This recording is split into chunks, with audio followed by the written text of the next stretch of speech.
Екінші бөлім. Алып қашқан адамдардан құтылып, бәріміз шығып кеткен соң, тіке үйге барсақ, әлгі адамдар бізден бұрын барып алыпты. Әкем мен шешемнің қасында отырып алып, бөсіп отыр. Қалайша тез кетіп келіп қалған деп таң қалдық. Бұрынғының адамдарының көбі баланың пікірін сұрамайтын еді ғой. Өздері шешіп, өздері саудалап қоятын. Ал менің әкем ондай емес. Бір сөзі кісі болатын. Қанша қателік жасасам да кешіріп, бетіме басқан емес. Үйге кірсек төрге отырып алған. Күйеуің деп таныстырған кісі, аузы арақ сасыған кісі. Одан кейін әлгі мені қарғаған бүкір апа бәрі төрге отырып алған. Қай беттермен келіп отырғандары белгісіз. Бірақ әкемнің ашулы екенін бірден сездім. Қазір ол үйге қайтадан бар десе не істеймін деп қорқып кеттім. Қорыққанымнан жеңгемнің білегін тас қылып ұстап жібермеймін ғой. Ол қолымды қысып қояды. Қорықпа дегені ғой. Айналайын алтын жеңгем-ай. Айтпасам да бәрін түсініп қоятын жанашырым. Күні бүгінге дейін сондай қатты жақсы көремін. Алла разы болсын. Әкем байғұс әдептілік сақтап үндемей тыңдап отыр. Аналар болса, ойбай, қызыңды үлдемен бүлдеге ораймыз. Алақанымызға салып өтеміз. Үй, көлік, мал бәрі осыларға қалады. Не ішем, не жеймін деп, негемін деп басына ауыртпайды. Деп өздерін мақтап жатыр. Әкем де менің қорқып тұрғанымды байқап, жарайды, қызымыз бүгінше өз-өзіне келіп алсын. Қазір сіздермен жібере алмаймыз. Ертең хабарын айтармын. Рұқсат болса мен жұмысқа кететін едім деп орнынан қозғалғанда, әлгілерде болды Құдеке. Айтсаңыз болды, өзіңізден хабар күтеміз. Дұрыс шешім қабылдайсыздар деген үміттеміз деп, олар да орындарынан тұрып сыртқа беттеді. Бәрі кеткен соң, әкем шақырып алып, ал қызым, енді сені тыңдайын, айта ғой. Ол адамды танисың ба дейді жүзіме үңіліп. Жоға, танымаймын. Өмірімде көрген емеспін. Жұмыстан арайлым ғой қашырып жүрген. Менің сөйлесіп жүрген адамым бар әке. Біз екеуміз бір-бірімізді сүйеміз. Одан басқа адаммен өзімді елестете алмаймын. Егер қайтып келсе, мен оларға жібермеңізші әке. Сүймегені жанмен тұрып көрдім ғой. Арты өкінішпен аяқталған жоқ па? Мен тағы да жар таңдаудан қателескім келмейді, деп нағашы әпкеме қарадым. Бай болғыр әпкем. Я, мен жиенімнің сөйлесіп жүрген жігітін танимын. Өте жақсы бала. Қызымызды да жақсы көреді деп қоштап кетті. Сонымен әңгіме бітті. Әкемнің ана жаққа қалай хабар бергенін білмеймін. Бірақ олар қайтып келмеді. Ал енді жігітіміз екеуміздің бақытты күндеріміз басталды. Жаяулатып ұзақ жүріп, кино, театры, теннистерге барып, жігітімнің жаттығу залына барып, естен кетпес сәттерді өткізіп жүрдік. Саяжайларға барып, екеуміз отырып алып пикник жасайтынбыз. Әңгімеміз бітпейді. Бір-бірімізден жалықпаймыз. Ол мені үйге апарып тастаған соң, үй телефоныма хабарласып тағы сөйлесеміз. Агент деген шыққан еді ол жылдары. Агентпен кейде таңға дейін сөйлесетінбіз. Шаршамаймыз ғой. Таңертең 7-де тұрып жұмысқа кете береміз. Мені әлгіде құтқарып алғалы бері одан сайын жақсы көріп кетті. Қызғану да көбейіп, үйдің жағдайы болған кезде үйленеміз. Оған дейін некемізді қидырып алайық. Сенен айырылып қаламын ба деп қорқамын деп екеуміз мешітке бардық. Ол досын ертіп алып, мен жақын құрбымды ертіп, куәгер ретінде отырғызып қойдық. Бірақ мешітке бармай тұрып, мен ұзақ ойланып 2 сағат күттіріп қойдым. Не болды? Неге көңіл күйің жоқ дегенде қорқамын дедім. Неден? Маған әлі де сенбейсің бе? Жоқ, сенен емес, басқалардан қорқамын. Сені айнытып қойса ше? Бәрі мені жамандап, сені менен суытып тастаса ше? Мен оның бәрін ойладым. Қорықпа, мен жас бала емеспін. Біреуге еріп кететіндей әлсіз еркек емеспін. Маған сен деп 2 қолымды ұстап сүйді. Сәлде болса көңілім орнына түсіп, мешітке барып некемізді қидырдық. Ол жақтан шыққан соң 4-еуміз кафеге барып тамақтанып, әңгімелесіп отырдық. Жігіттер сыртқа шыққанда жанымдағы құрбым не деген керемет жігіт. Боғауызы жоқ, ішпейді, шекпейді. Спортпен айналысады. Сені қатты жақсы көретіні байқалып тұр. Осы бақытынан айырылып қалма. Енді арада көре алмаушылықтан мен ақыл айтқыштар көбейеді деп ойланып қалды. Я, білемін. Жаным менің қасымда болса, мен барлығына да дайынмын дедім, сенімді дауыспен. Кафеден шыққан соң екеуміз оңаша қалдық. Енді екеуміз бірге тұрайық дегенде, мен қарсы болдым. Екеуміздің некелескенімізді үйдегілерге айтпадық. Қалай болар екен? Қарсы болып жүрсе, не істейміз десем, мен үйдегілерге айтқанымды істете аламын, уайымдама. Олар қарсы шықпайтынына сенімдімін дейді сабырлы үнмен. Бірақ сен мен үшін үйіңдегілерден бас тартпауың керек. Егер екі жақтан таңда болса, бірінші әке-шешем мен бауырларымды таңдаймын деп уәде бер дедім. Екеуміз сол жерде ақылдасып, үйімізге қайттық. Әпкемнің үйінен бөлек шығып, жалдамалы пәтер іздей бастадық. Әпкем де қарсы болмады. Шағын ғана 2 бөлмені жалға алып, ерлі-зайыптылар сияқты бірге тұра бастадық. Бақыттан басымыз айналып, жұмыстан қайтқанша бір-бірімізді сағынып қалатын едік. Мен жұмыстан ертерек шықсам, оған тамақ апарып беріп, тәтті бәлішер пісіріп, бар жағдайын жасап жүрдім. Бір ай өтпей, аяғым ауыр екенін білдім. Қуанышымда шек болмай, жігітіме айтқанша асықтым. Сол күні кешке дәмді тамақ әзірлеп, жақында әке болатынын айтқанда қуанып айқайлап жіберді.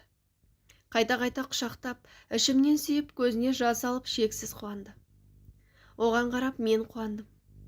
Сол кездер ұмытылмас сәттер еді. Бір күні жігітім хабарласып, кешке мамам мен қарындасым қалаға келеді екен. Үйге шақырсақ қалай қарайсың? Сендерді таныстыратын уақыт келген сияқты. Бірақ әзірге бірге тұратынымызды білмей-ақ қойсын. Сенің тұрмыста болғаныңды да айтпай тұрайық. Реті келгенде айтармыз дегенде, мен шынымен қобалжып қалдым. Жұмыстан сұранып, тез-тез үйге барып тамақ жасадым. Өзім асханада жұмыс жасаған соң бар өнерімді салдым. Бір кезде «Тук-тук, біз келдік» деп есікті ашып кіріп келе жатқанда, жүрегім тарсылдап қорқып кеттім. Қазір бас салып айқайлап, менің баламның басын айналдырып алғансың десе, не істеймін деп, ас үйден әрең шықтым. Алдын жаңадан танысқанда, сен менің анама ұқсайсың деп айтқаны бар еді. Шынында да анасы маған ұқсайды екен. Тіпті қарындасы да. Ақсары келген, көздері көк, метеске ұқсайды. Саламатсыздар ма? Қош келдіңіздер, кіріңіздер деп, қобалжып тұрсам да білдірмеуге тырыстым. Анасы жұмсақ, амандасып, кіп-кішкентай 5-6 жасар қарындасы да мені құшақтап, қысып қояды. Қуанып кеттім. Жанталасып шай беріп, қамыр салып, тамақтарын беріп жүрмін. Жапқан банкаларымды да ашып қойғанмын. Алдын салат пен қияр, томат шырынын жауып тастаған едім. Мынаның бәрін өзің жасадың ба? Не деген дәмді тамақ? Қолың алтын екен ғой қызым дегенде, я дедім сызылып. Жігітім, мама, мына қызанақ шырынында өзі жасаған дейді мақтанып. Рас па? Ой айналайын, қолың дерт көрмесін. Көреген жердің қызы сияқтысың, аман бол жаным дегенде қуанып мәз болып қалдым. Бағанағы қорқынышым сап тиылды. Бірәуіз жылы сөздің құдіретіне десеңізші. Басында қалай қабылдасаң солай кетеді екен ғой. Енем де атам да керемет жандар екен. Жігітім әке-шешесімен оңаша қалғанда екеуміздің жас айырмашылығымыз туралы, менің тұрмыс құрғаным туралы айтыпты. Біз сенің таңдауыңа құрметпен қараймыз балам. Жас емессің, қыз да тәрбиелі сияқты. Тағдыр ғой. Уайымдама ботам. Сендер бақытты болсаңдар, бізде одан артық ештеңе керек емес деп ақ батасын беріпті. Сонымен бір аптадан соң тәтті шай өтіп, той күнін белгілеп қызу дайындыққа кірісіп кеттік. Жігітім екеуміз үйленбей тұрғанда телефонмен ұзақ сөйлесуші едік. Бір күні ауылға барғанда сет ұстамай қараңғыда қора жаққа барып сөйлесейін деп кетіп бара жатқанда, әжетханаға деп шұңқыр қазып қойған екен. Соған оңбай құладым.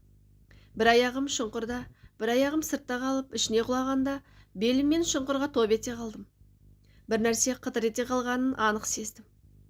Демала алмай біраз жаттым. Айқайлайын десем, даусым шықпайды. Бір кезде жер тырмалап жүріп шықтым әйтеуір. Сүйретіліп тұрайын десем, ауырып барады. Әрең дегенде үйге кіріп едім, жеңгем алдымнан шығып, не болып қалды, мына түрің не деп шошып кетті. Ештеңе болған жоқ, уайымдамаңыз. Жай құлап қалдым. Бәрі дұрыс деп душқа кіріп, шомылып алып ауруды басатын дәрі ішіп жатып қалдым. Ертесіне ілініп салынып жұмысқа бардым. Белім ауырып, түшкірсем де, жөтелсем де, тіпті дем алсам да қатты ауырып жүрді. Жаспын ба, әлде бейғамын ба, әйтеуір дәрігерге бармай өзім үйде ем-дом жасап жүре берген едім. Жігітіме айтқанда ауруханаға апарайын десе де көнбей қойдым. Солай күндер өтіп жатты. Сонымен бір айдың ішінде тойымыз болып, келіндік қызметімді атқарып жүре бердім. Ол кезде аяғым ауыр екенін үйдегілер білмейтін. Келіншайға көрші қолаңдар келіп енеме, келініңіз өзіңізден аумайтық қалыпты ғой. Ойпырмай, көзінің көктігіне дейін ұқсап қалған. Құдайдың құдіретін қарашы деп таң қалған. Енем құрбылармен залда әңгімелесіп отырғанда өтіп бара жатсам, келінім сондай пысық. Айтпасаң да өзі біліп жасай береді. Тамағында дәмді жасайды деп мақтап отырғанын естіп қуанып қалдым. Ауылда біраз жүріп екеуміз де жұмыста болған соң қалаға қайтып кеттік. Бірақ ішімдегі балам өскен сайын белім ауырып кейде шыдатпай кететін. 2 қабат болған соң осылай ауыратын шығар деп мән бермей жүре бердім.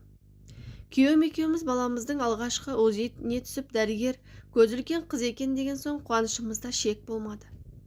Ата енем де қуанып, қыздың есімін дайындап жүргенде 38-ші апталық ұл туылды. 3 күннен соң енем перзентханадан шығарып алып, өзім қараймын деп ауылға алып кетті. Үйге барғанда тағы да белім ауырып, қызуым көтеріліп, сонда да білдіртпей, ұлымыз ауру қатын алыпты деп айтпасын деп, дәрінің күшімен тірлік істеп жүре бердім. 40-нан шыққан соң, күйеуім ұлымыз екеумізді өз үйімізге алып кетті. Күйеуім өте балажан болып шықты. Жұмыстан келе салып, ұйықтап жатқан баласын оятып, сүйе беретін. Тырнақтарын өз алып, құлақтарын тазалап шомылдырсам, абайла, қолын шығарып алма. Көзіне сабын кіріп кетпесін деп қызғыштай қорғайтын. Сәл жылап қалса, неге жылап жатыр, емізсеңші, доктор шақырайын ба деп жаны шығып кете жаздайтын. Балам 1 жасқа толғанда ақшадан қысылып бара жатқан соң енем, балаңды маған әкеліп таста, өзім қарап беремін. Сендер жұмыстарыңды істей беріңдер деген соң, баламды ауылға апарып тастадым. Үйге келген соң сағынып жылап, ұлымды ойлаған сайын емшегім иіп, киімдерім сөт болып әбден әбірждім. Бірақ амал жоқ. Жұмысқа шығу керек болған соң, өз мамандығыммен есепші болып жұмысқа тұрдым. Бірақ 6 айдан кейін баламды қайтадан әкеліп алдым. Жұмысқа ертіп апарамын. Манежде отырып алып ұйықтап қалады кейде. Күйеуім үйде отыра бер десе де тыңдамай, жұмысқа шығып жүріп, ұлым 2-ге толғанда қатты ауырып қалдым. Ол кезде күйеуім Ақтөбеге турнирге кеткен болатын. Жұмыстан келген соң қызуым көтеріліп, белімді көтере алмай қалдым. Балама қарауға шамам келмей жедел жәрдем шақырып, есікті ашып қоямын, өздеріңіз кіріп келе беріңіздер дедім. Жақын жердегі құрбыма хабарласып, мен ауырып қалдым, менен хабар алып тұршы, бірдеңе болып қалса, балам жалғыз қалып қоймасын, есік ашып тұрады деп ескертіп қойдым. Сол арада анам хабарласып, жағдайың қалай қызым, кеше түнде түсіме кіріпсің, ақбоз атқа мініп алып алдартыңа қарамай шауып барасың деді. Ауырып тұрғанымды білдіртпей, менде бәрі жақсы, ұйқыдан тұрып едім деп құтылдым. Күйеуіме де уайымдамасын деп ештеңе айтпадым. Жедел жәрдем келіп, екпе салып кетті. Азанда учаскелік дәрігерге хабарласып, сізгеше кешке жедел жәрдем шақырыпсыз ғой. Сол жерде не жазылғанын айтып жібересіз бе? Менің баруға уақытым жоқ деді. Сіздер келмейсіздер ме? Мен қатты ауырып тұрмын. Ауруханаға баруға шамам жоқ. Десем, амалдап келсеңізші, мен қазір барғаныммен не істей аламын? Нақты диагноз қоя алмаймын ғой дейді. Амал жоқ сүйретіліп дәрігерге бардым. Өзім ауырып тұрсам да баламды жетектеп алғанмын. Әдеттегідей ана есікке бір, мына есікке бір жіберіп, әбден шаршатты. Сіз бала күніңізде қай жерге тіркелгенсіз, сол жерден барып қағаз алып келіңіз дейді жайбарақат. Сіздер көрмей тұрсыздар ма? Мен әрең тұрмын. Неге шұғыл дом жасамайсыздар десем, біз не істей аламыз? Қағазыңыз жоқ, қалай қараймыз сізге деп өзіме айқайлайды. Ашуым келіп шығып кеттім да, баламды көтеріп денсаулық сақтау департаментіне бірақ бардым. Мекен жайын жазып алғанмын. Кірсем, төргі бөлмеде бір аға отыр екен. Бергі жағында хатшысы бірдеңе жазып отыр. Сол хатшы қызға нақты не дегенім есімде жоқ, бірақ маған дұрыс қарамай жатқанын жеткіздім. Ол қызда, бұл есік емес, келесі есіктен сұрап көріңізші деп, қолын созып қарама-қарсы есікті көрсетіп жатыр еді. Ар жағынан аға шығып, Неге сендер адамдарды осылай қайтарасыңдар? Қолында баласымен жүр. Өзі әрең тұр. Неге осы жандардың ашымайды деп хатшысына айқайлап ұрсып берді. Келіңіз қарындасым, мұнда кіріңіз. Қандай жұмыспен келдіңіз? Мына жерге отырыңыз деді, суды ұсынып жатып. Жылап жібердім. Стақандағы жылы суды сіміріп алдым да бәрін айтып бердім. Күйеуім іссапарға кеткен. Ұлымды кімге қалдырарымды білмей, белім ауырса да көтеріп келдім дедім сөз соңында, өксігімді баса алмай. Балам да жылап кетті. Ағай хатшысына тұр, дүкеннен балаға тәтті әкеліп бер деп бұйырды. Тәттісін әкеліп, зыр жүгіріп жүр әлгі қыз. Балама су беріп, ол байғұс шөлдеп қалыпты. Сіміріп алып ары қарай ойнап кетті. Айта бер қарындасым, балаға хатшым қарай тұрады деп маған қарады. Ағай, мен ара бері жүруге шамам жоқ, көріп отырсыз. Ақылы клиникаға баратын ақшам да жоқ. Не істерімді білмеймін дедім, тамағыма өксік тығылып. Осы біздің қазақ десең, өзіңе тиеді. Бұларда адамгершілік деген қалмаған ба? Өз жұмыстарын білмей ме? Қазір мен ол жақтың бастығымен хабарласамын. Сен еш алаң болма деп телефонын алып, бас дәрігерге хабарласып, даусын шығарып қойды. Алло, ассалаумағалейкум, қалыңыз қалай? Деп лыпылдап жатыр. Уағалейкум ассалам, тоқта. Сенің алдыңа Пәленшеева деген науқас барыпты. Қолында баласы бар. Өзі әрең тұр. Неге сендер әр есікке бір жіберіп шашатқансыңдар? Неге сенің учаскелік дәрігерің үйіне шақырғанда бармайды? Тез арада жұмыстан босат оны. Қазір бұл қызды қызмет көлігімен жіберемін. Өзің қабылдайсың, ұқтың ба деп столды қойып қалды.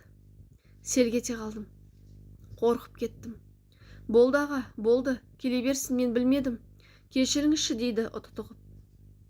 Әлгінің жұмыстан шыққан қағазын менің алдыма әкеліп бересің деп тұтқаны өшіре салды. Рахметімді айтып, ағаның өзі жетектеп көлігіне салып жіберіп, бағанағы жерге қайтып барсам, сыртта күтіп тұр екен. Келіңіз, келе қойыңыз.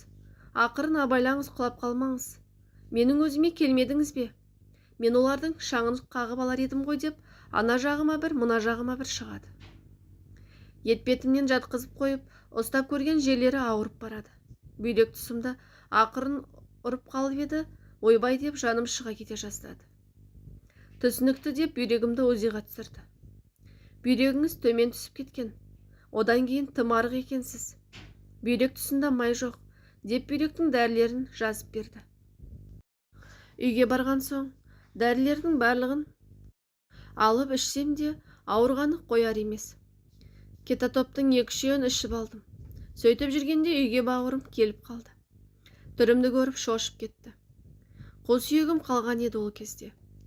Көзімнің айналасы қарайып, шашым түсіп, еріндерім кезеріп, түтігіп кеткен ғой. Ауру жеп қойған. Неге бізге бір ауыз айтпайсыз? Ауруын жасырған, өледі деп бекер айтпаған. Жездемді шақырайын деп телефонына жармасып еді. Керек емес, шақырмашы. Ол бұл турнирді 1 жыл күткен. Кедергі жасамай-ақ қояйық. 2-3 күнде өзі келіп қалады дедім, телефонның бетін жауып. Ой, әпке, сізде деді, ашуланса да сабыр сақтап. Жүріңіз, көлікке отырыңыз. Қайда барамыз? Ақылы ауруханаға апарамын. Жиенді келініңізге тастап кетейік, деп баламды көтеріп алды. Тез-тез киініп жолға шықтық. Бауырым, жаным, жанашырым ғой. Жаны қалмай үйінен ақша алып шығып, мықты клиникаға апарды. Бүйрегім деп айтқам ғой. Тағы да өзіге түсіріп бір кезде әлгі дәрігер орнынан ұшып тұрды. Қайта отырды.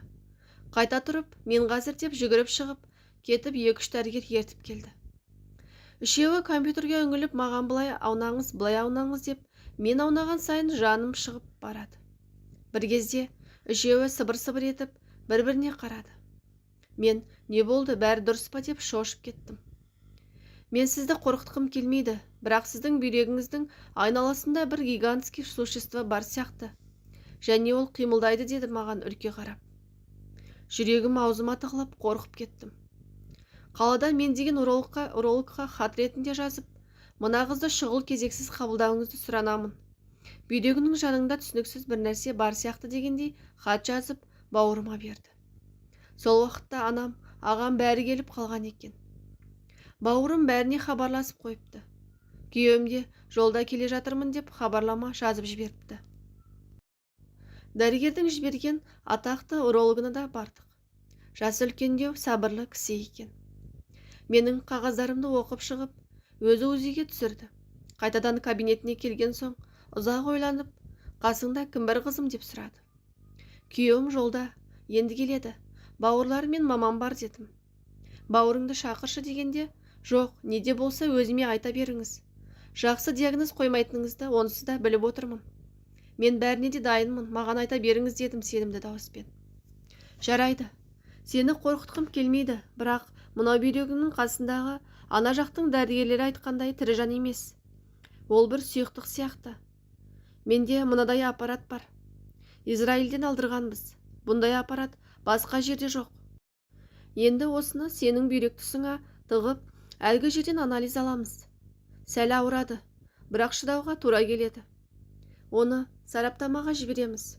Әзірге нақты ештеңе айта алмаймын деді. Қанша қорықсам да өз-өзімді ұстап, жақындарымды қорқытпайын деп сыртқа жыламай шықтым. Мені көріп жандары қалмай алдымнан шықты. Қазір бір Израильдің аппаратымен анализ алады. Содан кейін нақты диагноз қоямыз деді деп өзімді қинап жымидым. Алла, бәрі жақсы болса екен. Қолыным-ау, қорқыттың ғой анаңды деп анашым құшақтап жатыр. Жарылып кетуге сәл-ақ тұрмын, бірақ шыдадым. Анализдерді алып, сараптамаға жіберіп, ауруханаға дайындалып жүргенде күйеуім келіп қалды. Жаны қалмай мені құшақтап, жаным-ау, неге маған хабар бермедің? Қорқып кеттім ғой деп екі қолымен бетімді ұстап түріме қарайды. Мамамдарды қайтарып, ауруханаға өзі апарып жатқызды. Қайтқысы келмей, әрең қайтып баламды енеме апарып тастап, түн ішінде қайта келіп алды. Екеуміз жүріп жүрген кезіміздей бір-бірімізді қимай, телефонмен сөйлесіп тұтқаны қоятын кезде мен сені сүйемін, мен де сені сүйемін, есіңде болсын, қандай жағдай болмасын мен сенімен бірге боламын. Осыны ұмытпа. Жалғызбын деп қорықпа жаным десе, қуаныштан ауруымды ұмытып кететінмін. Мынау шынымен менің күйеуім ба? Түсім емес па? Екеуміздің арамызға ешкім кіріп кетпей ма деп, өз бақытыма өзім сенбей қалатынмын кейде. Сонымен енді ауруханаға жайғасып болғанда, медбике, бәлкім сізге ота жасайтын шығармыз, бірақ сіз қорықпаңыз. Бұл жерде мықты мамандар істейді деп жігер беріп қояды. Ішімнен ертерек жасап бітсе екен, үйге қайтып баламен, жан-жарыммен қауышсам деп қоямын. Ақылы клиника болған соң, МРТ-ға, басқа да ем-домға қаражат керек болған соң, әкем күйеуімді шақырып алып, намыстанбай мына ақшаны ал балам, еш қысылма. Қызымның денсаулығы жақсарса, болды маған. Мен саған разымын балам. Қызымды бақытқа бөлегеніңе разымын деп, күйеуімді құшақтап біраз қаражат беріп жіберіпті. Оны жеңгем айтып жатыр. Күйеуім жақтың жағдайы төменде болғанымен, төркінім дәулетті болатын. Ауруханаға енді жайғасып керек заттарымды күйеуіме жазып беріп жатсам, кешегі дәрігер ерекше қарқынмен жүгіріп келіп, медбикеге пациентка не наша деп бізге бұрылды да, сіздер менімен жүріңіздер дегенде, түрінде бір қорқыныш бар сияқты көрінді. Қобалжып барамын. Жүрегім бір сұмдықты сезді. Дәрігерлер консилиум жасап болған соң, бізді кіргізіп, сізде урология емес екен. Сіздің бүйрегіңізде дәл сәл суық тию бар, бірақ бұл қауіпті емес. Қауіп сіздің беліңізде болып тұр деп, медициналық тілмен бірдеңелерді айтты. Мен түк түсінбей, бұл қандай ауру сонда? Дегенде, жанымызда тұрған жап-жас орыс дәрігер екі қолын қалтасына салған күйі. Жақында ғана осында диагнозбен бір әйел жатқан бізде. Ол да емделемін деп кетіп еді. Үйіне барып, қайтыс болды деп тұр ғой. Бас дәрігер оған ала көзімен бір қарап еді. Анау артық сөйлеп қойғанын түсінді білем, сыртқа қарай ұшып шығып кетті. Қайтыс болды дегенді естігенді бірінші ойыма келгенін білесіз бе? Балам, балапаным, небәрі 2 жаста. Анашым деп зарилеп қалатын болды. Анам ше? Анама не болмақ? Менің қазамда анамның жүрегі қалай көтермек? Арысым, жан-жарым, ол бір күн менің дауысымды естімесе, шыдай алмай кететін еді ғой. Оны қалай тастап кетемін? Бақыттың дәмін 2 жыл таттық па? Аспанға да қарадым да, тұңғыш баламды алдың, тура жолдан тайдырып жылаттың. Енді керегі денсаулығым ба? Бірақ біліп қой, мен сынбаймын деп Соңғы сөзімді дауыстап айтып қалдым. Күйеуім, не дейсің деп құлағын маған тосқанда, ештеңе деп басымды шайқадым. Мені жынданып кетті деп ойласа керек, таңырқаулы көзбен қарап қалды. Дәрігерлер бірдеңелерді айтып жатыр. Естіп отырған мен жоқ. Күйеуім мен бауырым үйіп тыңдап тұр. Екеуіне қарадым. Мына жаңалық соншалықты ауыр болса да, өз-өздерін ұстап тұр. Маған қарамайды. Қараса, жылап жіберетінін біледі. Іштей қан жұтып тұр. Тістеніп алған. Арасында басын изеп қояды. Бірақ ештеңе ұғып тұрған жоқ, білемін. Тек мені ойлап тұр. Бір кезде мен дәрігерге қарап, жарайды енді. Ары қарай не істейміз, соны айттыңыздаршы, дедім өз-өзімді әрең ұстап. Қазір мен сіздерге құжат толтырып берейін деп жатыр еді. Ол нәрсе бізге керек па дедім. Керек болмаса уақытымды алмаңыздар. Мен емделуім керек дегенде даусым зарлы шыққанын өзімде байқамай қалдым. Сіз өзіңіз кінәлісіз ғой. Дер кезінде келмегенсіз. Неге осындай дәрежеге жеткенше жүрдіңіз деп жатқанда, бұл жерде кінәліні іздеудің керегі жоқ. Менің сараптамаларымды беріңіз, біз кетеміз деп сыртқа шығып кеттім. Күйеуім мен бауырым сол жерде қалды. Дәлізде тұрса, мамамдар хабарласып жатыр. Көтермедім. Көтергенде не деймін? Дыбыссызға қойып тұра бердім. Тағы да аспанға қарап, сындыра алмайсың мені, сынбаймын мен, сынбаймын. Мен бәрін жеңіп шығамын деп, әлгі жаман жаңалықты мойындағым келмей тұрмын. Өтірік сияқты. Миым қабылдағысы келмей тұр. Күйеуім екеуміз жүріп жүргенде көбірек жаяу жүретін едік. Көлікпен өтіп бара жатқанда, осы жерден тоқташы дедім. Ол тоқтап сыртқа шықты. Екеуміз көлігімізді қалдырып, жаз кезіміздегідей қол ұстасып жүрдік. Мына жерден екеуміз талай жаяу өтпедік пе? Деймін күйеуіме қарап. Иә, сол кезде неге сенің беліңді қорғап жүрмедім деп жылап жіберді. Қойшы, жыламашы. Менде бәрі жақсы болады. Мен сендерді тастап кетпеймін десем, маған сенің осындай жігерлігің ұнайды деп құшақтады. Екеуміз тоқтап, бір-бірімізге қарап, осыған дейін талай сынақтан өттік. Бұл сынақты да жеңеміз. Балам, мен сенің менің қасымда болсаңдар болды маған, дедім жүзіне қарап. Бірге жеңеміз жаным, деп маңдайымнан сүйді. Қатерлі ісік деген диагноз қойды. Сол түні омыртқамен құлаған кезде сары су дейме сондай шыққан екен. Ол жиналып бүйрекке қарай түсіп, қап-қара қоймалжынға айналған. Үздіксіз қызуым көтерілгенде содан екен. Ол омыртқам жас болған соң бітіп кетсе де, бала көтерген соң қайта қозғалған. Күйеуім екеуміз үйге келсек, анашым, балам, енем, бауырларым, жеңгем бәрі үйде отыр екен. Күйеуімнің түрі түтігіп кеткенінен жаман ауру екенін бірден байқап қойды. Маған ең ауыры солардың сондай түрін көру еді. Сырауға батылдары бармай, мені жылатып аламыз ба дегендей жәудірей қарайды. Үйге кіргеннен балам, анашым деп алдымнан жүгіріп шықты. Анасын көргеніне мәз. Жаным сол, балама енді өзім қарай алмайтынымды ойлап, жүрегім езіліп кетті. Қанша жыламаймын, анамның жүрегін ауыртпаймын деп келсем де, еріксіз көзімнен жас ытқып шығып кетті. Отыра қалып баламды құшақтап, айқайлап жылап жібердім. Ол анашым деп құшақтайды. Иісіне тоймай сүйіп жатырмын. Өз анашым, ештеңе айтпасам да шашымнан сипап, Аллах шипасын береді дейді, даусы дірілдеп. Дерт берген Аллах шипасынды береді деп басымнан сүйіп жатыр. Мен өз баламды сүйіп әлекпін. Анам да өз баласын сүйіп әлек. Өзін зорға ұстап тұр. Мені құшақтағанда бүкіл денесінің дірілін сездім. Менің диагнозымды сұрауға қорқып тұр. Ешкімнің басына бұндай дерт бермесінші. Ең жек көретін дұшпаныма да тілемейтін күндерім менің. Неше түрлі ойлар. Көл болған көз жасым. Қанша жігерлі боламын десем де, сағым-сынып бәрі ұйықтап жатқанда төгілген көз жастарым. Бұндай ауруханада жатқанның өзі ауыр екен ғой.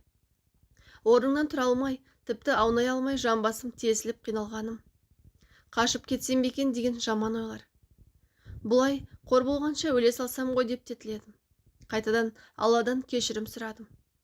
Күнде бірнеше адам қайтыс болады. Кеше ғана сөйлесіп отырған адамың ертесіне кереуетінде өлік болып жатады. Солардың орнына өзіңді қойып қорыққанның, жақындарыңның жоқтап жылап жатқанын, көзіңе елестетіп жүрегіңнің тілім-тілім болып қансырағаны. 2 ай өтті. 2 айда не көрмедім мен? Толық тексерістен өткізіп, ең маңызды сараптаманың нәтижесін күтіп отырмыз. Бір кезде дәрігерім кіріп келді. Қолында қағазы бар. Маған қарап күліп қояды.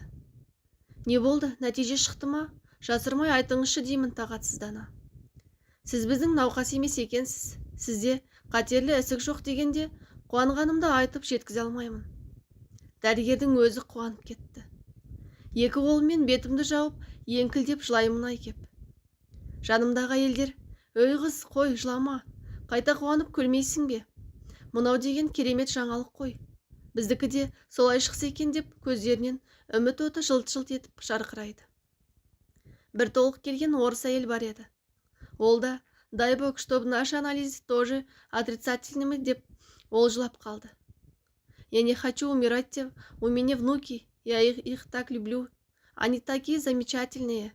Внучки мои деп, өксік тығылып, әрең сөйлеп отыр байқұс. Жаным ашып жүгіріп барып құшақтағым келіп кетті. Кемедегінің жаны бір демекші, бұл жердегінің бәрі бір-біріне мотивация беріп, ақылдарын айтып, өздері қай күні кетіп қалатынын білмесе де, үміттері өшпей, жоспарлар құрып, осыдан жазылып шықсам, ешкімге өкпелемеуге тырысамын. Осыдан аман қалсам, ешкімді ренжітпеймін. Тек жақсылық жасап жүремін деп, ертең шығатындай қуанады кейде. Сонымен республикалық ауруханаға ауыстыратын болды. Мына белімдегі сұйықтықты алып, омыртқамның зақым келген жерін емдейтін болды. Үлкен үміт пайда болып, алдымда күтіп тұрған отадан да қорықпадым. Нейрохирургке жіберіп, қалай ота жасайтынын айтып беріп жатыр. Күйеуім деген қуанып, қостай ұшып жүр. Анамның қуанышы ше. Көрдің ба қызым? Мен айттым ғой. Аллам сенің көз жасыңды көрген екен. Қашанғы жылатсын. Аллам біздің тілеуімізді қабыл алған екен, шүкір деп бір қуанады ғой. Нейрохирургпен сөйлесіп жатып, дәрігер, егер менің белім жақсы болып кетсе, тағы бала көтерсем болады ғой деймін, даусым жарқын шығып. Әрине, егер сен қаласаң бәрі болады. Сені үлкен дәрігеріміз мақтап жатыр. Сол үшін жақсы қыз болуға тырысып, айтқандарын бұлжытпай орындап отыр. Жарай ма? Міне, қасыңда тірегің бар екен. Қандай керемет. Тіл көзім тасқа деп, қолымен ағаш столды 3 рет ұрып қойды.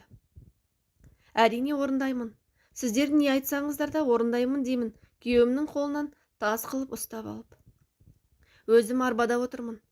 Күйеуім жанымда иығымнан құшақтап тұр. Соның өзі маған үлкен күш. Анда-санда басымды көтеріп бетіне қарап қоямын. Ол да маған қарап күліп қояды. Қуанып тұрғаны байқалып тұр. Керекті құжаттарға қол қойып, ота жасатуға қарсылығым жоқ деп те қол қойып бердік. Бірінші ота сәтті өтті. 1 литр 300 грамм сұйықтық алып шықты. Қарайып кетіп тұрған жерін, яғни омыртқанында жібітіп жіберген екен. Ота кезінде оянып кетіп, қайтадан наркоз беріпті.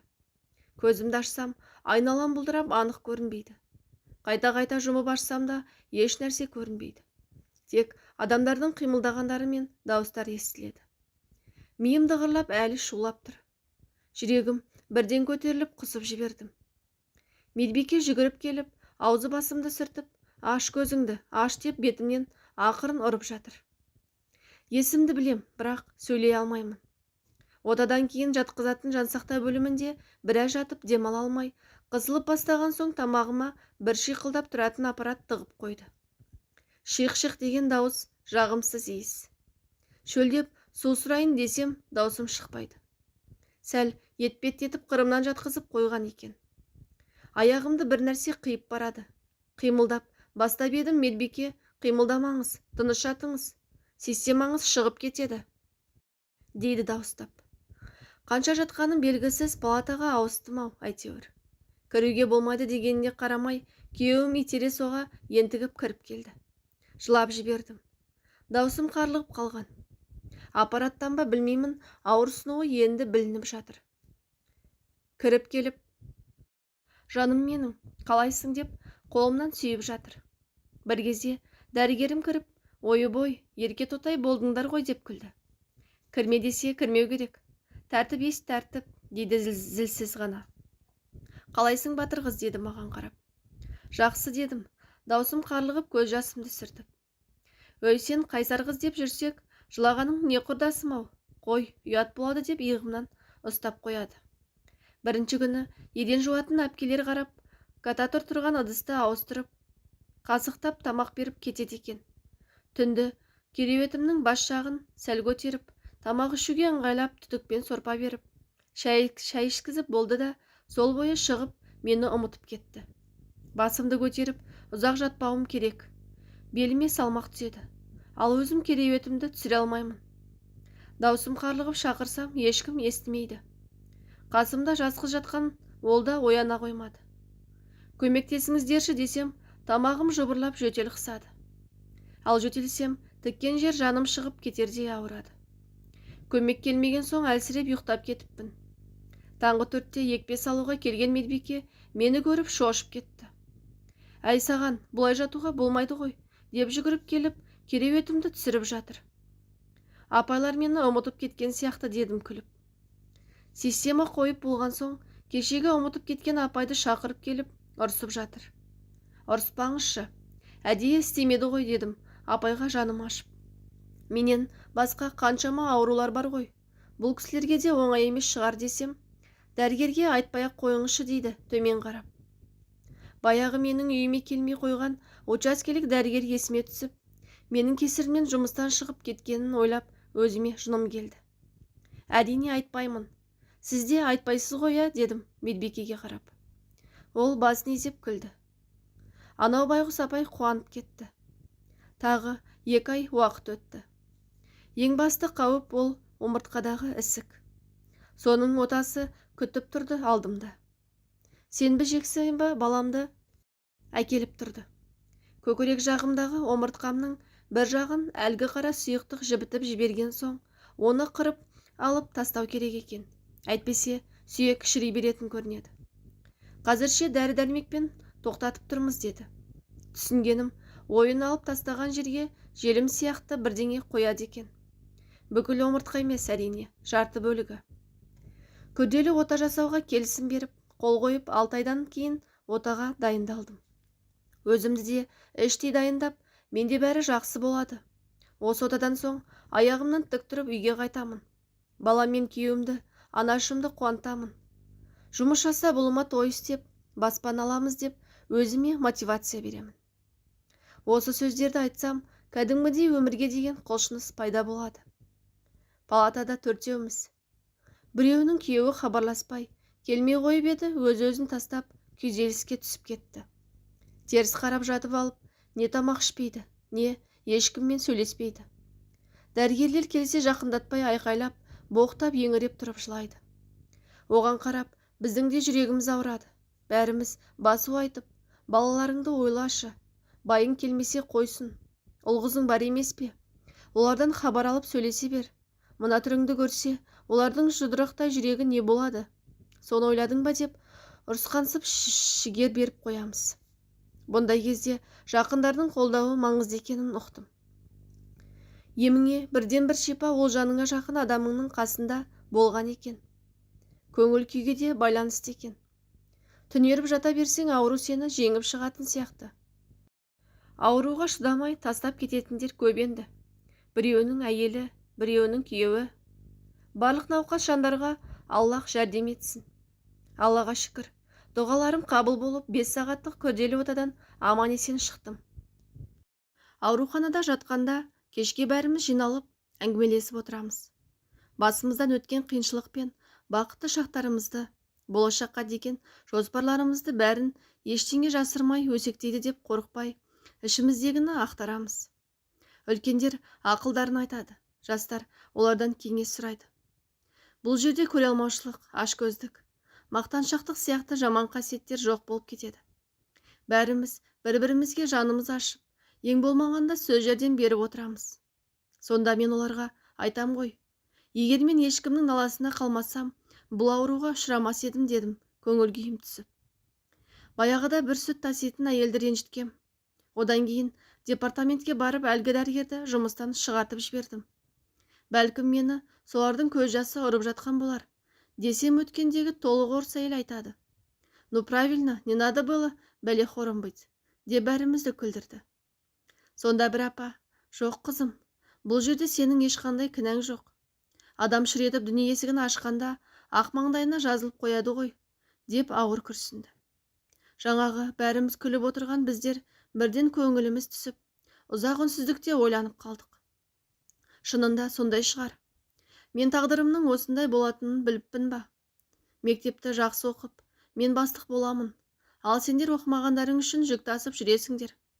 Жақсы оқитын адамның әрдайым жолы ашық болады.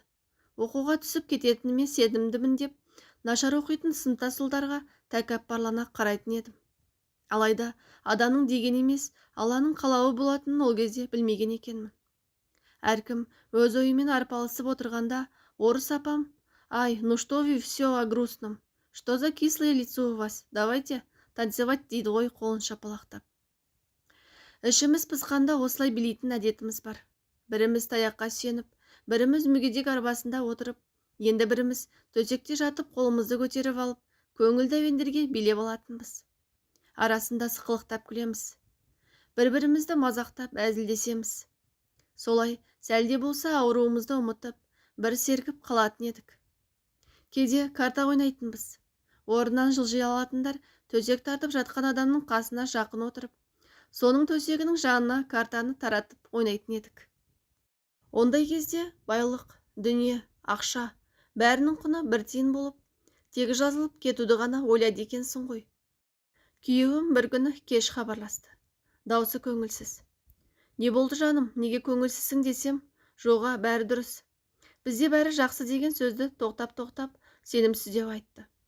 Папасы, мен сені жақсы білемін ғой. Жабырқаулы екеніңді біліп тұрмын. Жасырмай айтшы ғане. Не болды? Ұлым аман ба деймін шыдамсызданып. Аман.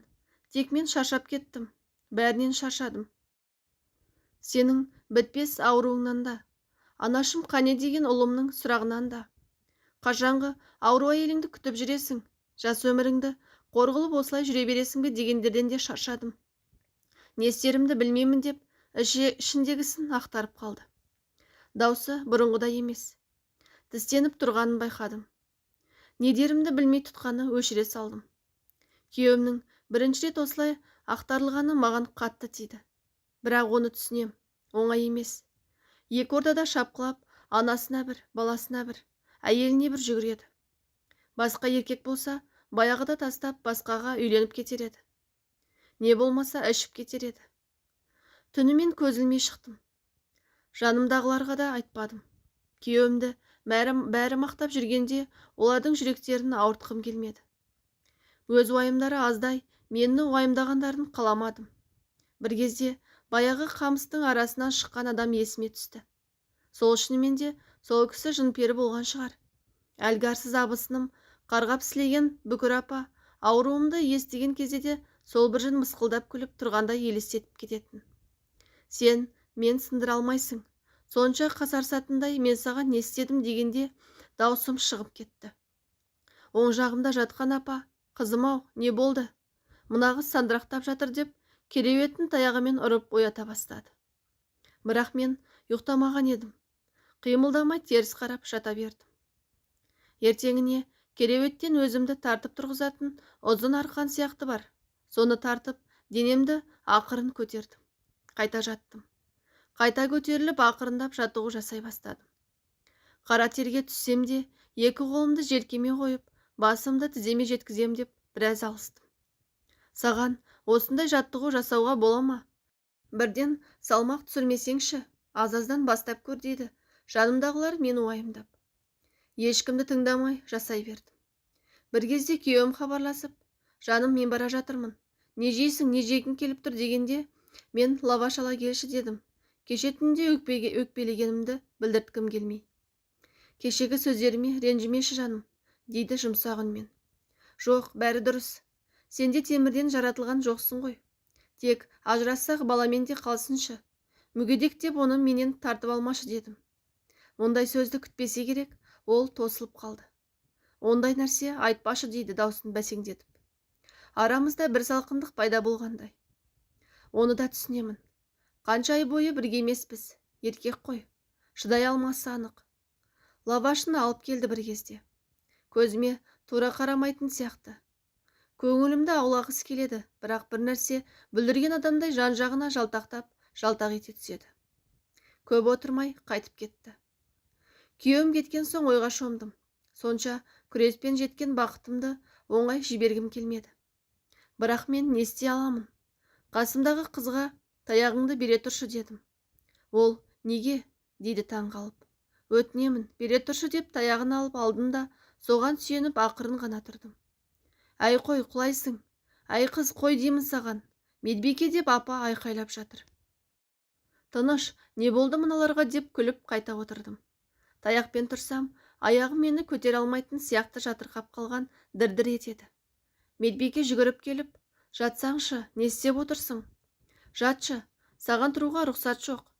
Жатқызып жатқанда дәрігерім келіп, не болды? Мен әлі сізге тұруға рұқсат берген жоқпын ғой деп жымиды. Менің омыртқам ауырып тұрған жоқ. Ең болмаса әжетханаға өзім барайыншы дедім.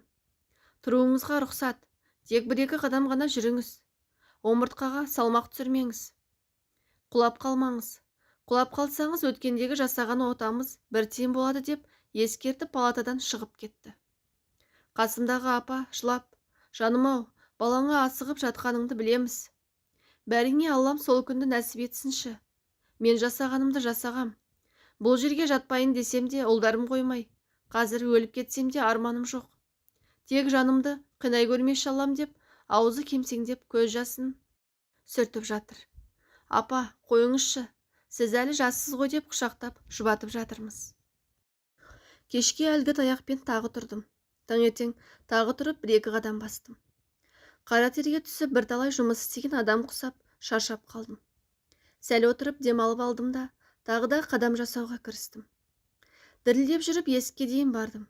Апа басын көтеріп қарап, әй, қайсар қызым-ай, қайтпайды екенсің өзіңде.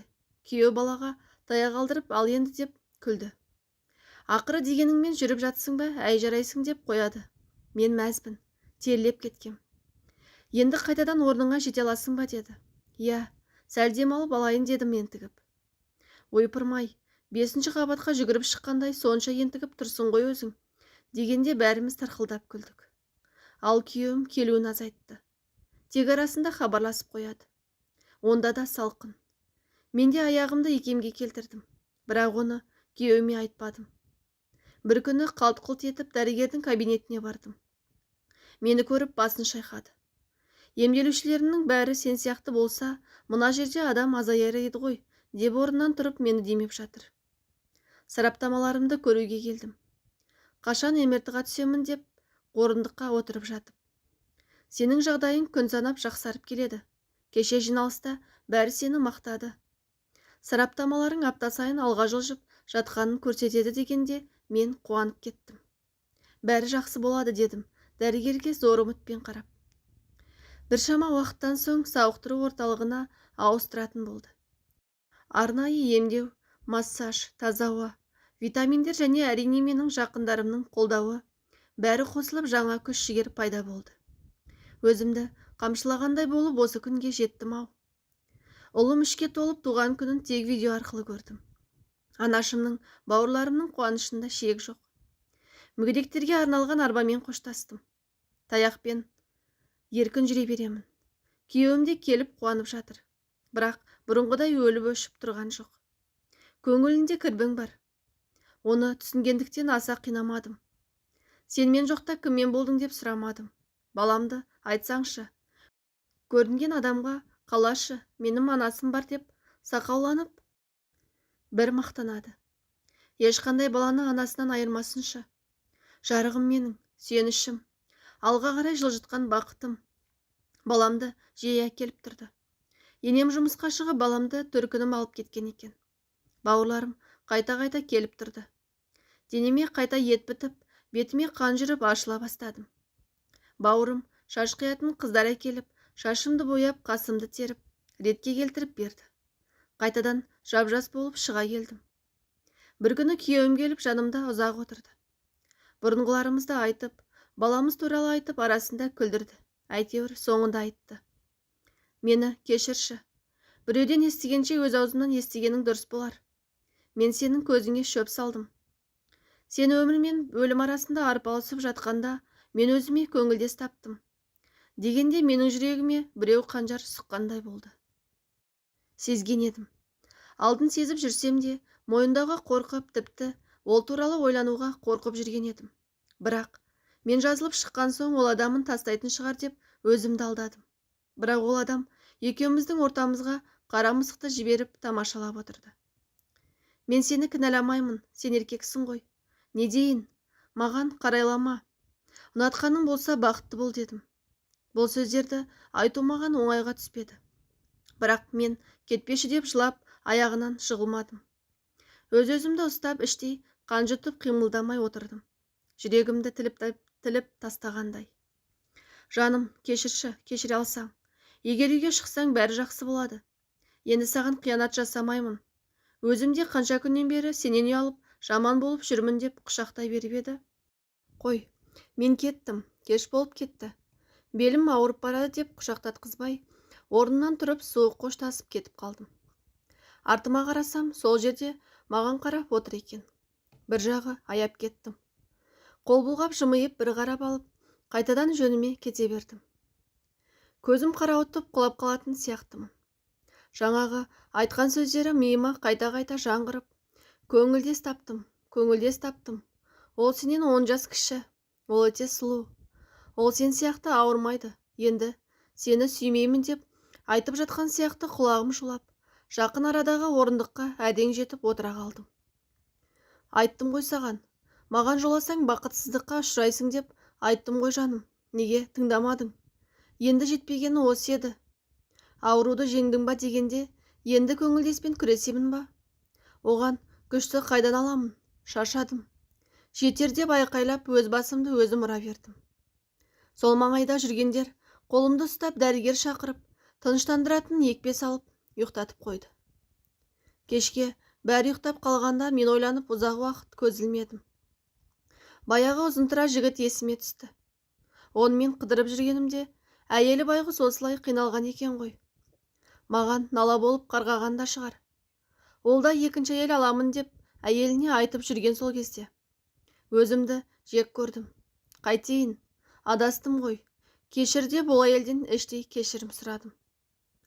Ауруханада жатқалы намаз үйреніп алғанмын. Орнымнан тұра алмай жатқанда іштей сәждеге барған сияқты елес етіп оқи бергем. Жатып та, отырып та оқи беретінбіз. Ауруханада жатыққанда тәубеме келіп көп нәрсені түсіндім. Жасаған қателіктерім үшін Аллахтан кешірім сұрадым.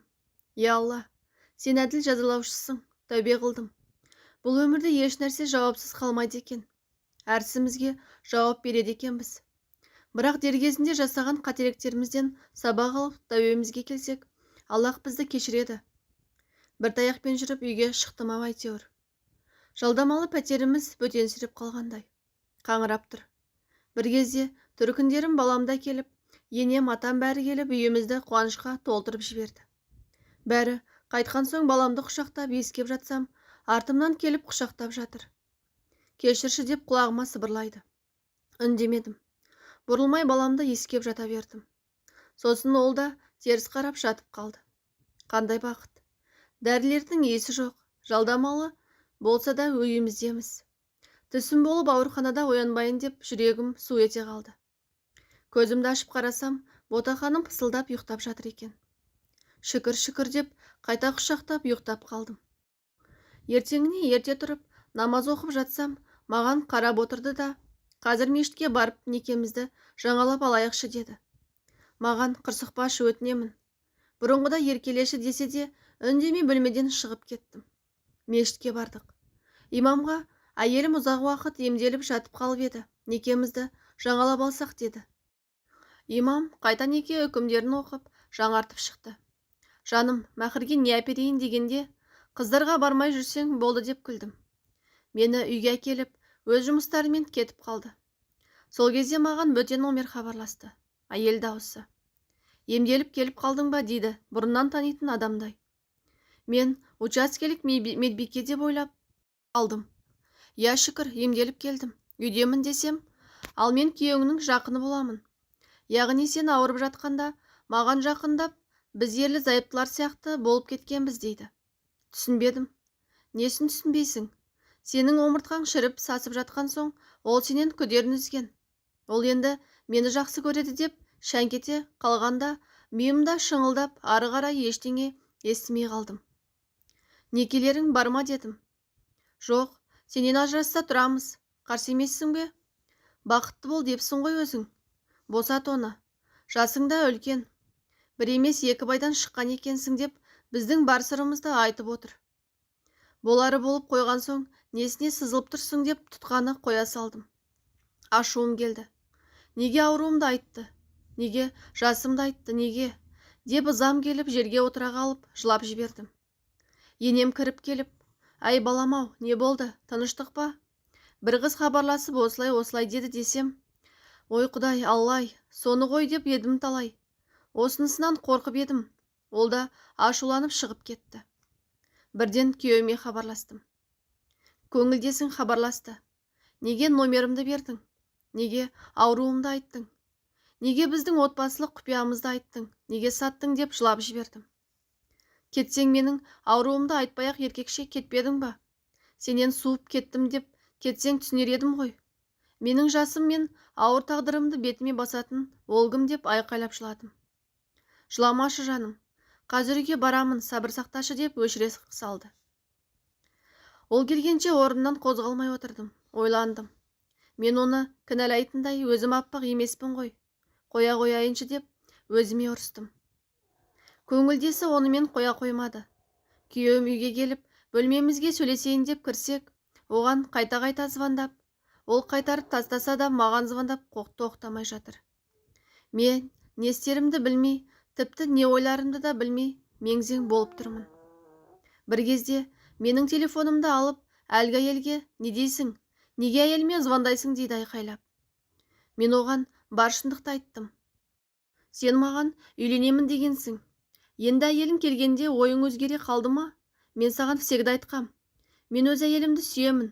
Ажырасамын деп айтпағам деп бақырып жатқанда, енем мен балам балабақшадан келіп қалды. Мама, балконға шыға тұрасыз ба? Сөйлесіп алайық деп едік. Өтініш мам дегенде, енем байғұс айналайындар. Ауруды жеңіп ендіреңі кіріп келе жатқанда, басқа біреулерді араларыңа кіргізбеңдерші жандарым деп, даусы дірілдеп шығып кетті. Телефонның арғы жағынан ананың жан даусы шығып, сен маған не уәде еттің? Анама айтамын дегенің қане? Ертең мен анамды ертіп үйлеріңе барамын дейді шыңғырып. Сонда менің жаным шығып кете жаздап, немене? Үйге әкелгенсің бе сонда? Үйді біліп тұр ғой анауың. Балам жүрген үйді ластадыңдар ма некесіз десем, ой қойшы, езіп жібердің ғой. Қайда апарам енді? Сот үстіне квартиралар қымбат қой деп тұр ғой. Қателік жасадым, кешірші. Енді не істеуім керек, сен жоқсың. Негізі үйге тек шай ішуге келгенбіз. Бірақ ол көкірегін ашып, алдымнан өте берген соң шыдамай кеттім. Кешірші дейді басын қасып. Мен танитын жігітім қайда кеткен? Мені шын сүйген асылым қайда? Мен не десе өзін ұмытып қоятын аққуым деп шаң жуытпайтын арысым қайда? Демін іште егіліп. Тағы да қап-қара жын елестеді. Маған қарап мазақтап күліп тұрған сияқты. Денсаулығың мен отбасыңды айырбастайсың ба дегенін анық естім. Мүмкін жынданайын деген шығармын. Мүмкін ол жын менің күйеуімнің ішіне кіріп кеткен шығар. Мынау мүлде менің күйеуіме ұқсамайды ғой. Енді не істейміз дедім күйеуіме қарап, шарасыз күйде.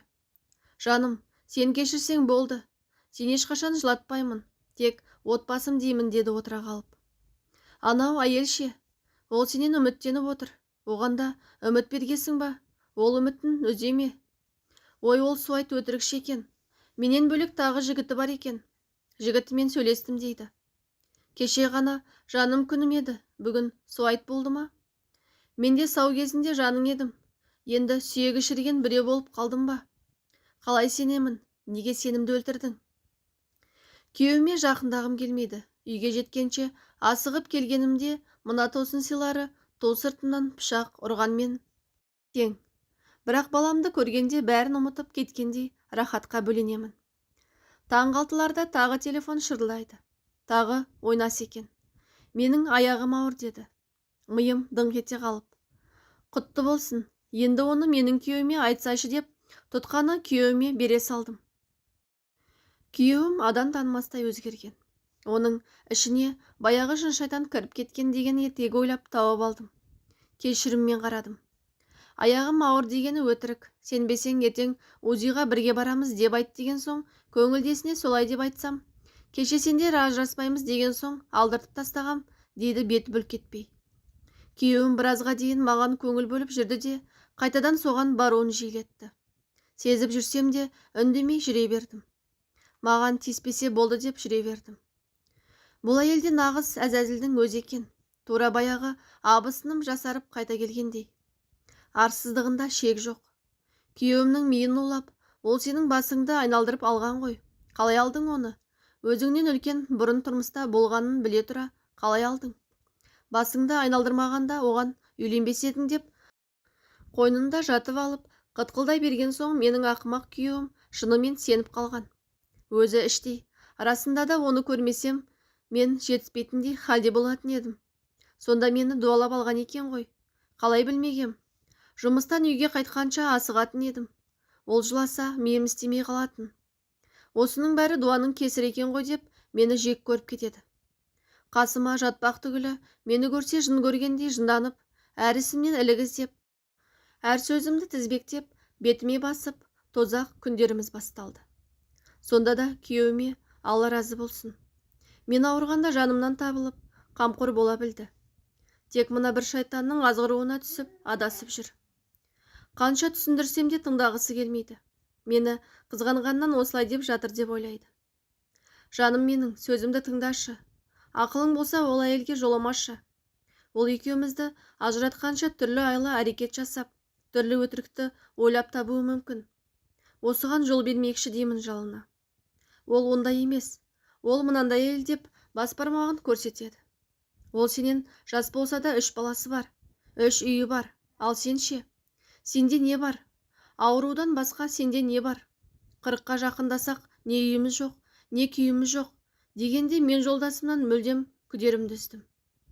Бұрынғы ақылды күйеуім кетіп қалып, орнына мына бір кісі тастап кеткен сияқты. Түрі ұқсағанымен қылықтары мүлдем басқа. Тоқал аламын деп шықты бір күні. Оған да көндік. Сен неге бізге тыныштық бермейсің? Мен оны сүйетінімді неге түсінбейсің? Неге мені су айт, алаяқ деп айтасың? Менің кінәм сенің жасыңа қарамай алғаным ба? Сенің ауруыңа шыдағаным үшін алаяқ болдым ба деп бір айқайлайды ғой. Жүрегім жарылып кететін шығар деп ойладым сол кезде. Ол саған не айтты? Біз артық ештеңе айтпадық қой. Ол екеуміздің қалай үйленгенімізді сұрады. Мен өзің білетін шығарсың дедім, болды. Қайтып кеттім десем, өтірік айтпа. Мен бұрынғыдай аңқау емеспін. Менің көзім ашылған. Айжан, сенің шынайы бейнеңді ашып бермегенде осылай дуаланып жүрер берер едің. Мені танымайтындай айттың ғой. Бұл сөздер менің сөзіме ұқсай ма десем, өтірік. Бәрі өтірік. Мен саған көрсетемін. Мына қылығың үшін аямаймын деп телефонды өшіре салды. О тоба, осындайда 200-ді адам болады екен ғой. Азғана уақыттың ішінде мен сүйген жақсы адамды қалайша адам танымастай өзгертіп тастаған. Жақсы әйел ырыс, жаман әйел ұрыс деп бекер айтпаған екен-ау. Мына тоқалды алғалы ұрыстан көз ашпадық қой. Үйге келген соң үлкен жанжал болды. Мені аямай соққыға жығып, тастап тоқалына кетіп қалды. Ол кезде мен жұмысқа тұрып, ұлым мектепке баратын. Балама хабарласып, әжесінің үйіне баруын өтіндім. Менің көгерген көздерімді көрмей-ақ қойсын деп ойладым. Ертесіне қара көзілдірік тағып жұмысқа бардым. Осылай өміріміз өте берді. Бір күні есін жияр деп ойладым. Сабасына түсер дедім. Жарықтық әкем анашымның түсіне кіріп, қызыңнан хабар алсайшы деп дауыстап айтты дейді. Даусы сондай анық естілді дейді. Маған хабарласқанда менде бәрі дұрыс. Жұмыстан босамай жатырмын. Демалыста барып қайтармын деп құтылдым. Бірақ арада көп ұзамай Ұзынқұлақтан мен туралы естіп қойыпты. Ағам хабарласып үйіне шақырды. Ол кезде көзімнің көгергені кетпеген болатын. Қолым тимейді. Жұмыста отчет болып жатыр десем, қазір келмесең мен үйіңе барып, күйеуіңнің қолын сындырып тастаймын деген соң ұшып бардым. Анашым мен жеңгетайым мына түрімді көріп зар илеп жылады. Сонша қадір тұтатын күйеу балаларына мұндайды әсте күтпесе керек. Бәрі шок болды. Естігендеріне сенбеген екен басында.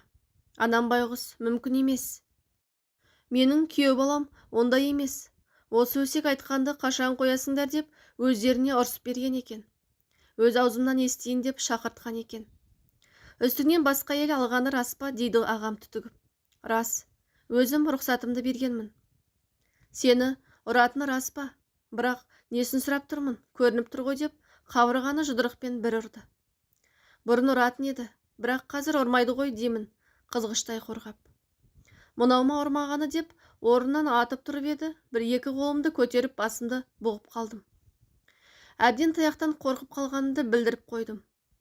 Сен біріншіден нәзік жандысың, екіншіден денсаулығың жоқ қой дейді ағам ашуланып. Анам мен жеңгем жылап отыр. Ағам қайтадан орнынан атып тұрып, мен оның аяғын сындырамын деп далаға атып шығып кетті. Ағам ашуланып шығып кеткен соң, жеңгеме ағам тоқтатшы дегендей жалына қарадым. Алтын жеңгем көз жанарымнан ұғып сыртқа қарай жүгірді. Анам болса, бәсе деймін-ау, әкең марқұм тыныш жата алмаған екен ғой. Жарықтық бекерге түсіме кірмептау дейді, дауысы дірілдеп. Жеңгем ағамды қалай тоқтатқаны белгісіз, бірақ жарты сағаттан соң аға жеңгем қайта үйге кірді. Жеңгем бәрі дұрыс дегенде екі көзін қысып қойды. Апа қыз-ау, сенің іздерің сұрарың жоқ па? Әлде жетім қыз бедің? Сонша қорланғаның не? Қоя салшы айналайын, бізге сенің амандығың керек деп жеңгем шырпыр болып жатыр. Болды, қойыңыздаршы, әркімнің сөзіне сене бермей. Бізде бәрі дұрыс деп едім ғой. Оның қандай екенін білесіздер, ол жақсы адам. Тек соңғы жылдары адасып жүр. Жаңылмайтын тұяқ жоқ дегендей, кім адаспайды мына өмірде. Мен де адастым кезінде. Бірақ кейін тәубама келдім ғой. Ол да тәубасына келер дедім. Сенен суыған болса болды ғой, жіберсейші оны қызым-ау. Намысы бар қайсар қыз едің ғой. Мейлі, бақытты болсын. Қайтшы үйге жарығым-ау деп анашым зар илейді. Менің отбасыма араласпай-ақ қойыңыздар. Өзіміз шешіп алдық дедім. Даусымды өзгертіп. Бәрі ренжіп қалды. Ағам қолын бір сілтеп бөлмесіне кіріп кетті. Жеңгем де өкпелі көзбен қарайды. Анам болса тіптен қатты кетті. Олай болса бар, қайтып бар соған. Ешкімі жоқ адам құсап таяғын жеп жүре бер. Осыдан қазір үйден шығатын болсаң, саған разы емеспін. Өлген бір балаң боласың деді, ол да қатал дауыспен. Орнымнан тұрдым да артыма қарамай шығып кеттім. Егер менің күйеуім алатын тоқалын үн-түнсіз алып, өз сыйымды жасап, маған тиіспей, мені жазықсыз кінәламай, тоқалы әйеліңмен ажырас демесе, мен көнбіс біраз жылап алып жүре берер едім. Маған батып бара жатқаны менің төсегіме әкеліп, жатқызғаны мен отбасылық құпиямызды айтып бергені болды. Олай жасамағанда мен оған ренжіместе едім. Түсінер едім. Күйеуімнің өз қалауы бар емес пе? Ол менің жекеменшік затым емес қой. Жүрегі басқаны қалап тұрса, мен оны күшпен немесе бопсалап тоқалмен бет жыртысып жүріп, ұстап қала алмаймын ғой. Күйеуім жоқта енем мен абысындарым үйге келіп, жаным-ау, аманыңда кетіп қалшы өтінемін. Неге сонша жабысып қалдың сорлы қыз-ау? Ертең байқаусызда жазым болып кетсең, мен не деп жауап беремін деп жылайды енем. Абысыным, сені білеміз ғой, шыдап жүре бересің. Балаңды алда басқа қалаға кетіп қалшы. Мына енең сарауайымнан өлетін болды ғой. Егер сені ұрып жатқанын көрмесе, бұлай қайғырмас еді. Баласын танымай отыр ғой. Туған баласын танымай отыр деп жаны ашып ұрсып жатыр. Бұл келінді бір нәрсе қаққан. Әйтпесе осыншама қорлыққа шыдау мүмкін емес қой дейді енем маған қарап. Сол кезде анау жын пері тағы есіме түсті. Сонда мен былай дедім. Алланың алдында некеміз үшін екеуміз жауаптымыз, бұл да өтер. Кетсе ол кетсін. Мен неге кетуім керек? Жылы орнынан қозғалып, баламның мектебін ауыстырып, жұмысымды ауыстырып жындымын ба? Кетпеймін. Ол менен суып отырма, демек ол кету керек деп отырып алдым. Оны да түсініп көрейікші. Кезінде маған деген махаббаты көзін соқыр қылып, менің кемшілігім көрінбеді. Енді мына әйел көзін ашып отыр. Сол үшін ол ашулы. Олардың айтқаны қатал болғанымен шындыққа жанасады. Жасым үлкен ба? Үлкен. Бұрын тұрмыста болған ба? Болғанмын. Бәрі рас. Сол кезде сіздерде менің төркінімде келіспей қоймаған екен сіздерді. Десе менен маған шошына қарап. Мына қыз әлі сол екеуін жақтап отыр ма? Бұл қыз жынданайын деген сияқты деп абысына қарады. Бір күні Тоқалы хабарлама жазыпты. Телефонымды ашсам, оған хабарласпа, оған жазба. Ол мені ғана сүйеді. Сені иттің етінен жек көреміз деп ұзағынан жазған. Мынау неге сонша әбіржіп жүр? Маған қайтып келеді деп қорқатын сияқты деп ойладым. Мен оның мазалап звондаған емеспін. Неше түрлі SMS жазады. Енді сұмдық. Блоктап тастасам, басқа номермен шығады. Бір басында 1000 номер бар ма дерсің? Екеуінің анайы SMS-терін скриндап жібереді бір кезде. Ашпай-ақ өшіріп тастаймын. Олардың бірінде күйеуіме айтпаппын. Бір күні балам, мама, теледидардан жақсы кино көрейікші дейді. Оларда мама папасы ұрыспайды ғой, сондай кино көрейікші дегенде жүрегімнің ауырған-ай. Екеуміздің жанжалымыз баламызға қатты әсер етіпті. Осыдан кейін мен өзімді қолға алайын дедім. Бір жақты қылмасам болмайтын сияқты. Бір күні көңілді келгенде, бізде не отбасы өзі? Мені жіберші. Білемін, сен менен суып кеткенсің. Менде де айып бар шығар десем, бар шығар емес, бар. Бәріне сен кінәлісің дейді дірілдеп. Ал менің жазығым не, айтшы? Менің түк күнәм жоқ қой. Күнәм сені қалай болса солай алғаным. Жарайды, мен ақ күнәһар болайын. Саған тиген мен ақмақты Аллах жазалайды десем, я, Айжан да солай деп отыр дейді ғой. Бірде жақсы, бірде жынды болып кетеді. Кет десем, сендерден өлсем де ажырамаймын дейді. Арада біраз уақыт өткен соң, үйге жақсы көңіл күймен келгенде, сенен бір өтінішім бар. Ұлымыздың көзінше маған айғайламашы. Кейін ол да сыйламай кетеді ғой десем, үндемей күрсінді де қойды. Бар алданышым жұмысым мен балам болды. Туғандарым да менен теріс айналып, хабарласпай қойды. Тек баяғы нағашы әпкеммен ғана сөйлесіп жүрдім. Енем мен күйеуім ренжісіп оларда келуді қойды. Жапан дүниеде баламмен жалғыз қалғандай болдым. Тоқал жұмысқа да келіп шу шығарып кетті. Бір күні кешке күйеуім хабарласып, қалайсың дейді ақырын ғана. Көңіл күйі жоқ екенін бірден білдім. Неге көңіл күйің жоқ десем, шаршап кеттім, дейді ауыр күрсініп.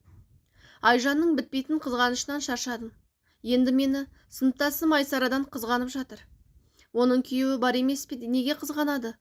Ой, кешірек көлік керек болып хабарласып еді. Бітті, сонымен жатқызып, тұрғызып қойды. Қазір екеуі телефонмен қырылып жатыр. Енді мен не дейін? Араларыңа түсе алмаймын. Басылатын шығар, сабыр сақта. Қайдам, қазір басылатын емес. Сен Айсараға хабарласып айтып көрші. Айжанның жынды екенін айтып түсіндірші. Маған ренжімесін дейді жалынышты үнмен. Даусы да бәсеңдеп қалған. Жаным ашып кетті. Дәрменсіз күйде екенін байқап, жүрегім ауырды. Біраз үнсіздіктен соң, сен білесің ба? Менің аяғым ауырып жүр. Кейде түнде шыдатпай қақсайды. Саған айтуға ұялып жүргенмін. Сенің көз жасың ұрып жатқан сияқты. Қой, олай деме. Мен сені ешқашан қарғаған емеспін. Тек сыртыңнан бақыт тілеумен келемін. Жаным, бұл сөзді айтпағалы біраз болған. Менің енді көзім ашылып келеді. Сен Айжанның сөзін сөйлемеші. Ол екеумізді ажыратпай, тынышталмайтын сияқты. Ендеше ажырасайық. Жоқ, өлсем де сенімен ажыраспаймын. Бұл әйел сенің тырнағыңа да татымайды екен. Қызғанғаннан бөлек ерсі қылықтары көп. Біресе намаз оқи салады, біресе сыра ішіп кете салады. Шынымды айтсам шаршадым. Ертең үйге барып демалып алайыншы деді. Әрине, келе бер. Маған ертең демалыс, ет салып қоя салайын дедім. Ұлымыз ауылда болатын.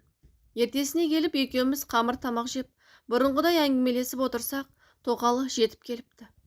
Әй-шәй жоқ, айқайлап, ұятсыз сөздер айтып кетті. Сабаңа түс. Ол жаңа ғана келді. Оның үстіне мен әлі де оның әйелімін. Сенің қызғанатындай жөнің жоқ десем, өтірік мүләйімсіремей-ақ қойшы. Білеміз сенің қандай сұржылан екеніңді. Мияулап, байымды айналдырып жатсың ба дегенде күйеуім шыдамай, Айжан, қой дедім ғой саған. Менің әйеліме олай сөйлеме дегенде, ал сен аузыңды жауып жүр. деп күйеуіме қолын бір сілтеді. Мынаны көріп, менің көзім шығып кете жаздады. Менің аспанға көтеріп жүрген күйеуімді мына ел аяғына таптап жатқаны намысыма тиді. Мен олай сөйлемек тұрмақ дауыс көтерген емеспін ғой. Мынауың ұрып жіберейін деп тұр. Ал күйеуім сол сөзге шыдап үндеме десе үндемей тұр ғой. Жаздың күні болғандықтан терезелер ашық, көршілерден ұялып сыртқа шығуларын өтіндім. Тоқта, асықпа. Одан да сен мынаны айтшы маған. Айсара дегенді танисың ба? Я, мен олармен жақсы араласамын ғой дей бергенімде, ой сорлы, байыңмен жатқандармен жақсы араласып жүр сол тряпка болып дегенде мен ашуланып кеттім. Біріншіден, Айсара сен ойлағандай адам емес. Оның күйеуі бала шағасы бар. Екіншіден, менің күйеуім сен ойлағандай әркіммен бір жата бермейді. Басқалары да өзіңдей көргенің дұрыс емес. Одан кейін күйеуіме хабарласқан әйелдерден қызғана бергенің ұят енді. Жас емессің десем, сен маған ақыл үйретпей-ақ қойшы. Тряпка екеніңді ұмытып қалдың ба? Деп екі қолын бүйіріне таянып алып, аузына келгенін айтып айқайлап тұр. Мен қарсы келсем, тура бетімді жұлайын деп тұр. Күйеуім шыдамай далаға сүйреп алып шығып кетті. Жібер мені, жібер деп жұлқынып жатқан күйі шығып кетті. Мына көрініске таң қалып, бір орнымда тұрдым да қалдым. Мәссаған, мен не көрдім? Байғұс күйеуімнің өмірі тозақ сияқты ғой. Қалай құтқарсам екен? Қалай көмектесем екен? Күйеуім ертесіне тағы келіп, кешірші мені, білемін. Кешір сөзінің қадірі қалмады ғой. Сонда да кешірші мені. Кешегі Айжанның саған айтқан ауыр сөздер үшін кешірші. Менің миым ашып кетті. Не істерімді білмеймін. Мамамдар да маған ренжулі. Оларға баруға бет жоқ. Мен шаршап кеттім деп жылап жіберді. Жаным, сен бір жағына шықпасаң болмайды. Мына өмір емес. Ол сенің миыңды жеп, жынды қылып бітетін сияқты ғой. Бұл екеуміздің айырмай тыныштықтырмайтын сияқты. Жоқ, арманым сенімен ажырасып, онымен тұру емес. Керісінше, одан бір жола кетіп, саған қайтып келгім келеді. Екеуміз бұрынғыдай өмір сүрсек деймін. Бірақ саған кетсем, ол бізге тыныштық бермейді. Сол үшін шыдап жүрмін. Саған зиянып тиіп кетпесін деп шыдап келем деп, көзіне тура қарай алмай терезеге қарады. Онда бұл қаладан кетейік. Сен, мен, ұлым үшеуміз көшіп кетейік. Не болмаса демалып келейік дедім. Сонымен бір аптаға үшеуміз Көкшетауға кеттік. Барлық жерін аралап, жақсы демалып келдік. Номерімізді ауыстырып бір аптада оны есімізге де алған жоқпыз. Ол туралы сөзде қозғамадық. Бірақ аяғы күннен күнге қатты ауыра бастады. Ол жақтан келген соң дәрігерге барып, тиісті дәрілерін алып, үздіксіз массаж керек деді. Үйіне барған соң ол әйел шу шығарып, күйеуім ауырып жүргенін айтса, ауруыңды айтпа маған. Ендігі жетпегені сенің аяғыңды ұқалау еді. Құрып кет бар анауыңа, сол қарасын саған деп үйінен қуып шығыпты. Аяғын біраз емдетіп жүріп, жақсы болып қалды. Тәубесіне келді, шүкір. Бірімізден кешірім сұрап, анасымен де табысты. Мен де төркініммен табысып, қуанышымызда шек болмады.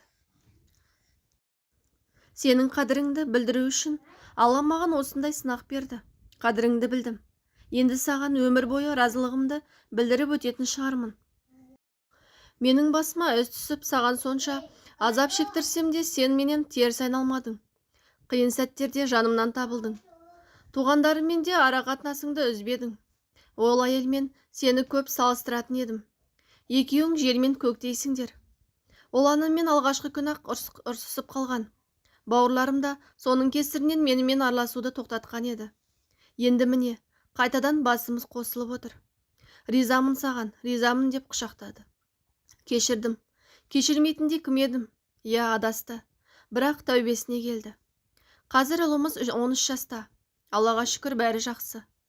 Аяғы ауыратын білген соң, тоқалымыздың шынайы бет пердесі ашылып, үйіне басқа біреу кіргізіп ала салды.